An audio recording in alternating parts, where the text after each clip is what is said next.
if you're trying to keep a campfire alive in the wilderness and it's raining, or there's a lot of moisture, or the conditions are not conducive to burning a fire,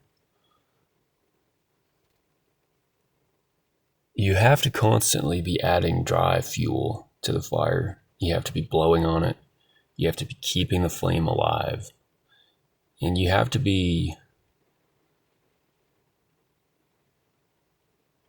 in a way, you have to be aggressive about it. You have to fight to keep that fire alive. There are forces in the world that want to see everyone's fire go out.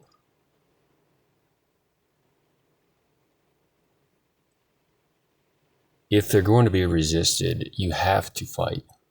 You have to have a certain degree of defiant, powerful, aggressive energy to keep it going. If the world tries to cut you down, you have to hold your head even higher. And society today is effectively, even if it wasn't intended this way, the result of it is that it is designed with the purpose of cutting you down. And by the way, when it is so clearly obvious that that is the result of the structure of society, why should we assume that it wasn't designed intentionally that way? Is everything an accident? Or are there forces at work in this world that really just want to see the degradation of humanity, of greatness, of goodness, the elimination of these things, the elimination of virtues, and the subversion of everything so that people will begin to see vices as virtues and virtues as weakness?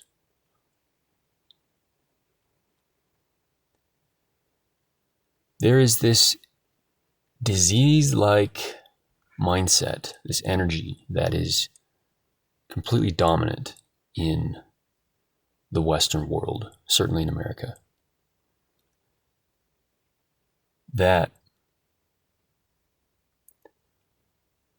assumes that any aim at greatness or any aim upward, any aim at beauty or boldness or anything big, anything great, must necessarily be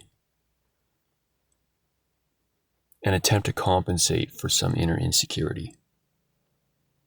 The people who believe this universally are projecting, but it's almost everyone.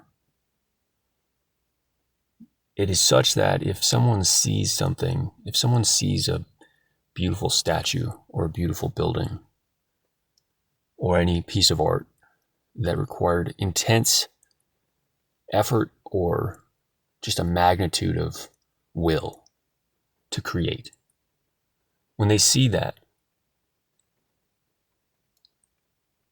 they do this thing where they try to socially elevate themselves by putting it down or putting the creator down.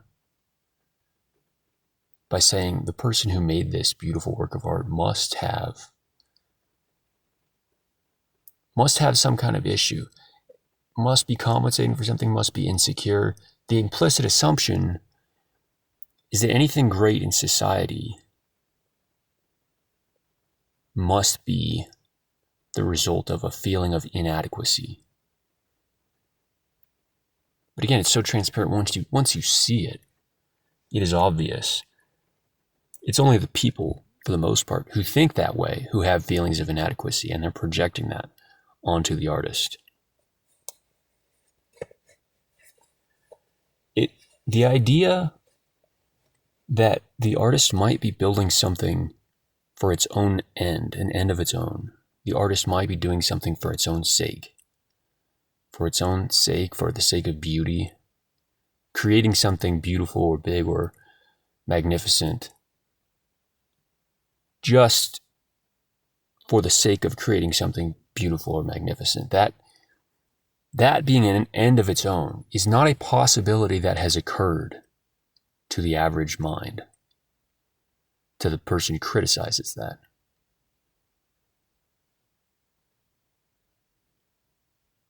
To them, everything must be rooted in inadequacy because all of their actions are.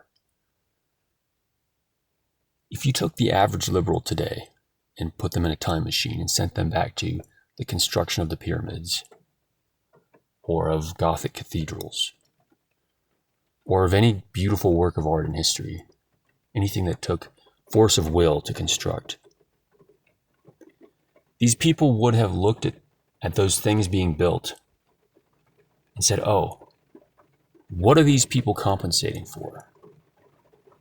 This is how pathetic the state of the modern mind is.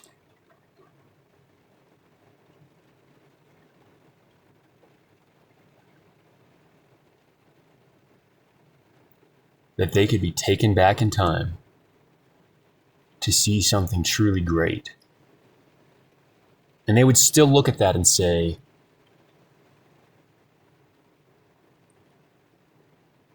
there must be some ulterior motive for constructing this. And it's the prevalence of that mindset that creates the world that we live in now, because you can look around in any American city and there's not really anything that is on that order of greatness. I mean, sure, you have Mount Rushmore. That will probably still be visible to folks hundreds or 1,000 years from now. And they might look back and wonder what civilization created that. But what else is there, really, that will stand the test of time in America? Not much. And every house is built out of cardboard, basically, drywall and cheap lumber. Nothing's going to stand the test of time. Nothing is made with beauty in mind. It's all just, everything is there to serve a separate purpose. And it's not that there's anything wrong with building something to serve a separate purpose, but there's no art in that. There's an absence of true art in society.